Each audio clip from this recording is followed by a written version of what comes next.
বাগানে বাগানে ফুটে আছে রং বেরঙের গোলাপ।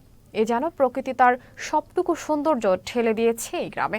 বলছিলাম সাভারের গোলাপ গ্রামের কথা। গোলাপের অপরূপ সৌন্দর্য উপভোগ করতে প্রতিদিন এই গ্রামে ভিড় করছেন দর্শনার্থীরা। ফুলের ভালো ফলন হয় এবার পহেলা ফাল্গুন বিশ্ব ভালোবাসা দিবস ও আন্তর্জাতিক মাতৃভাষা দিবসে ফুলের ব্যবসা ভালো হবে বলে আশা চাষিদের। সাভার থেকে রাজীব মাহমুদের পাঠানো তথ্যচিত্রে বিস্তারিত ডেস্ক রিপোর্টে। সাভারের গোলাপ গ্রাম। রাস্তার দুপাশে বাগানগুলোতে ভরে আছে রং বেরঙের গোলাপ ফুলে। এ যেন শীতের রুক্ষ প্রকৃতিতে অপূর্ব বর্ণিলাভা। গোলাপের ঘ্রাণ নিতে আর অপরূপ সৌন্দর্য উপভোগ করতে এই গ্রামে ছুটে আসেন বিভিন্ন এলাকার ফুলপ্রেমীরা। কেউ কেউ ক্যামেরায় বন্দি করে রাখেন অসাধারণ মুহূর্তগুলো।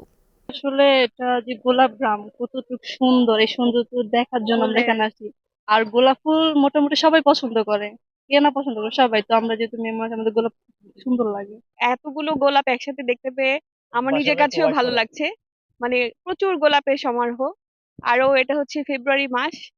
আমি আসলে এখানে এসে আসতে পেরে যা দেখলাম, একদম চোখ জুড়িয়ে যাওয়ার মতোই অবস্থা। ঘুরতে আসছি, আমরা অনেক দূরে থেকে আসছি, সেই মানিকগঞ্জ রামমন্ন মেডিকেল থেকে আসছি। তো আমার গোলাপ অনেক পছন্দের, এই জন্যই সবাই মিলে আর কি ঘুরতে আসছি, আমি, আমার মেয়ে, হাজবেন্ড। ফার্স্ট টাইম আমার ওয়াইফ কিনে এসেছি। তো অনেক নাম শুনছি গোলাপ গ্রাম, বাট দেখে খুব ভালো লাগতেছে। এখানে গোলাপ গ্রামে আজকে দেখলাম পুরা এলাকায় গোলাপে ভরপুর, অত্যন্ত প্রাকৃতিক মনোরম দৃশ্য। আমাদের এনজয় করছি, খুবই ভালো লাগছে। পহেলা ফাল্গুন ভালোবাসা দিবস ও আন্তর্জাতিক দিবসে ফুলের বেশ চাহিদা থাকে দেশজুড়ে। এই 3 দিবসকে ঘিরে ফুল চাষিদের মধ্যে শুরু হয়েছে বাড়তি তোড়জোড়। চাষিরা বলছেন এবছর ফুলের ভালো ফলন হয়েছে, তাই ব্যবসাও ভালো হবে বলে আশা তাদের।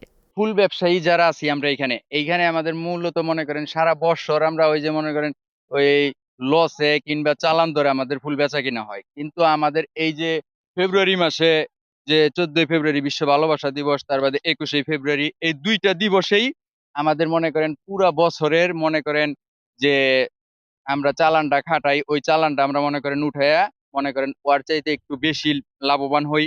ওই টাকা দিয়ে মনে করেন আমাদের সংসারটা চলে যায় কোনো মতন। আমরা এবার যারা কৃষক আছি, চাষিরা আছি, তারা মেন টার্গেটটা করতেছে এবার 21শে ফেব্রুয়ারি। তো 14 ফেব্রুয়ারিতে এবার সবরাত হওয়ার কারণে কিছুটা আমাদের ফুলের দামটা একটু কম থাকবে। এন্ড 21শে ফেব্রুয়ারিতে সেটা আমরা আশা করছি যে পুষিয়ে নিব। আমার একটা আশা আছে, আমার এক বাগানের ফুল জাগ গাছ হইলে অসুবিধা নেই। যদি আমি পর্যটকের কাছে কিছু টাকা নেই, আর যদি ছবি টবি উঠায় যদি এরা আনন্দ পায়, অসুবিধা নেই। আর ওই 2-4 করে ফুল আমি হাতে এমনি দিয়ে দিই, টাকা নিই না। ওই যে 1-2টা ফুল দিই, আমি টাকা নিই না। পাইকারি গোলাপ নিলাম, আজকে লালটা নিলাম মনে করেন 9 থেকে 10 টাকা। আর যেগুলা কালারিং আছে চায়না, ওইগুলা পড়ছে আপনার 25 থেকে 30 টাকা। এটা আমি ঢাকায় নিয়ে যেয়ে মনে করেন 40, 45, 35 এরকম বিক্রি করবো যার কাছে যা পারি। কৃষি অফিস বলছে অনুকূল আবহাওয়া এবং রোগবালাই না থাকায় এই গ্রামে গোলাপের চাষাবাদ বেশ ভালো হয়েছে। গোলাপের পাশাপাশি শীতকালীন বিভিন্ন ফুলের চাষও ভালো হয়েছে। এতে লাভবান হবেন কৃষকরা। আমাদের এখানে প্রায় গোলাপ না শুধু অন্যান্য ফুলের আবাদ মিলে প্রায় 305 হেক্টর জমিতে এবার আমাদের কৃষকরা ফুলের আবাদ করেছে। আর সামনে আমাদের এবার আমাদের গোলাপের প্রোডাকশনটা অনেক ভালো হয়েছে।